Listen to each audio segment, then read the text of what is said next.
Hi everybody, welcome back to Bobby's Bucks, and today I wanted to talk about two things: how to put yourself in front of a deer late season, and when it's time to move your tree stand.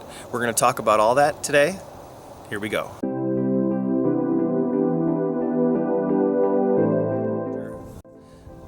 So gun season's almost over, and with all the bow hunters and all the gun hunters here in Michigan, we're one of the highest pressured states. We have the most hunters in a small area, and that's going to affect your deer hunting. For those of you that are going out to public land or even a private land that's hunted by several hunters and going out to the same area over and over and over again, you probably will know more than most how the deer movement has slowed down.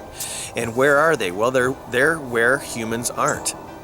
So you may have to change the game plan and probably come in from the other side, or change the parcel. If you have a bunch of hunters coming in and you have ribbons up everywhere, tacks up everywhere, stands are coming in, you see hunters, that's probably not the place you want to spend your time deer hunting. You got to know when to fold them. And I came out here and I noticed there was ribbons up all along the trail to my stand, and that told me there's probably most likely a new hunter, definitely somebody who's not familiar with the area. And when you see that sort of thing, you start kind of guessing, jumping to conclusions like, okay, if he's putting ribbons up, maybe he's got a group of hunters or some partners coming out following him. And because it's one thing, any solo hunter can punch up a satellite or Google Maps and find their way through the woods. But if you have a group of hunters, or maybe somebody's bringing out their kids and they're setting them up, follow the ribbons. So I don't want to be part of any of that. I don't want to be around any of that. So now what I can do, even though I love this spot and I've killed good deer out of here, I certainly don't want to pull everything and get out of here, but I have to. Knowing in the past I've had stands stolen, you don't know who's coming out here, if they're hunting ethically or what their intentions are, if it's just to kill a young deer or a really good deer, whatever. Either way, all I'm going to do is I'm going to take my stand, I'm going to get out of here, I'm going to make a note that they're coming in this way and know that they're going to pressure and push deer in different directions, and I can access from another angle, from another side of the parcel, and come in that way. So guys, don't fall victim to always going out and hunting the same area and trying to claim public land, because I'm the last person to try to argue with anybody, but if I were to do it that way, I'd be using public land wrong. Public land is open to the public, as badly as we like to have our spots, and we just can't do that because they have every right to come out here just like I do. And I know, when you're talking about public land, you're talking about thousands of acres, and you can find another spot. You're a good hunter. You can challenge yourself to hunt deer and kill deer around these challenges and these obstacles. So good luck this year. I hope late season pays off big for you. And when you see this sort of thing, just know, okay, now it's time to change the game plan. Just like you would in any sport or activity, don't ever give up. There's always a way around it. So just use it for pressure and pushing deer, and now you can change and you can come in a different way. So hope this helps you. So it's November 29th and the rut has already happened. The chasing phase, all that's over. The big bucks they've gone back into their beds before the daylight, so now early morning it's really tough to see a good buck. So now some of those does that didn't get bred the first time will go into estrus again in December, and things will get exciting again. So where are you going to find deer? Well, you're going to find deer on a food plot. You're going to find deer near a food plot. You're going to be bedding really close. Now you can get on your aerial photographs and you can get an idea of where the food plots are in the area. Now I'm talking about public land. Now if it comes to private land, look at your parcel and look at the food. Where is the food that has the most security? Is there a thicket close to the corner of the food plot? Is there a part of the food that's low, like a saddle, where they can get in there and feel like no one can see them, eat, and then sneak out of there? If you have a big plot of food and all of it's flat, but then one corner is really low, I guarantee that is the area where deer are going to congregate to. So if you're talking about public land, you're going to have to walk and look at those food plots, look at those plots and find out what's in there. Is it winter wheat? Is it an old clover field? Did they not even plant anything this year? Is there brassicas, turnips, radishes? That stuff is just prime this time of year. I would walk the whole area and try to find some tracks, try to find some sign that shows you deer are entering and exiting on this side of the plot, and then set up downwind. I would approach that food plot with the wind in your face. I would use the edge to go all the way around the plot and then set up on that corner, anticipating deer to come in using the security and enter and exit late evening. So Brandon and I are out checking fields. It's late season, late gun season. All the trucks are out. We're trying to avoid walking through anybody's hunt. And Brandon's got the 450 Bushmaster. We're all tagged up, we're ready to go. I got a doe tag, one more buck tag, he's got a buck tag. But we want to check these fields to find out what's in them. We haven't had a chance to see what's growing this year, and that plays a big factor. One field one year will have just so much deer activity.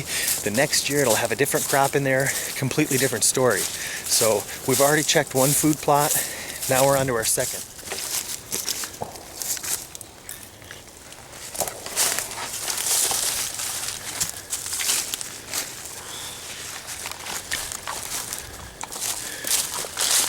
At the field, we just got to take a peek. We got 2 more fields. We just want to get an idea of what's growing. The last field had clover, just a cover crop. This is all winter wheat, which is again another cover crop. So we're gonna have deer probably using the wind. They like to enter over here. They like to enter over there. So it's kind of cool. Nobody hunts it. These little gems are what.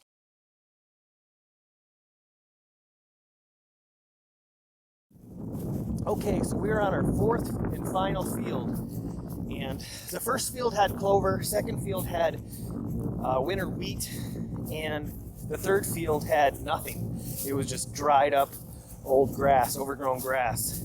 So now we're coming back here to the deep field. This is one of the biggest fields that the DNR has, and we're gonna go all the way to the back where it goes down into this little saddle. You can't even see it from the road, and that's why the deer like it, because it's private.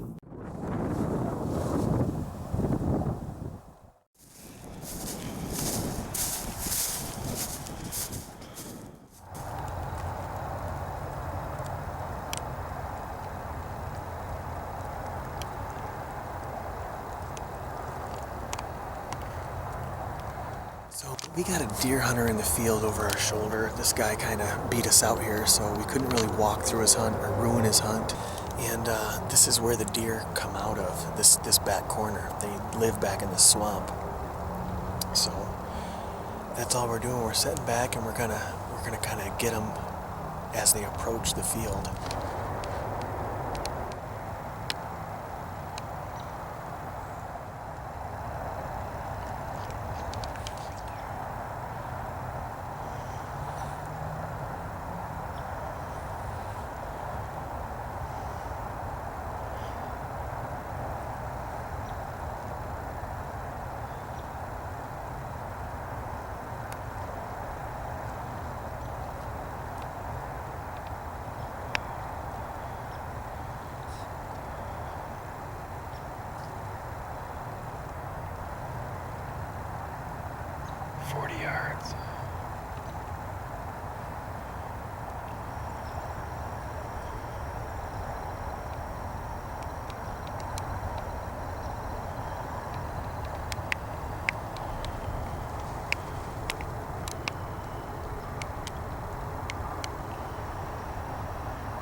There's a good one in there.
So Bobby's Bucks has a storefront.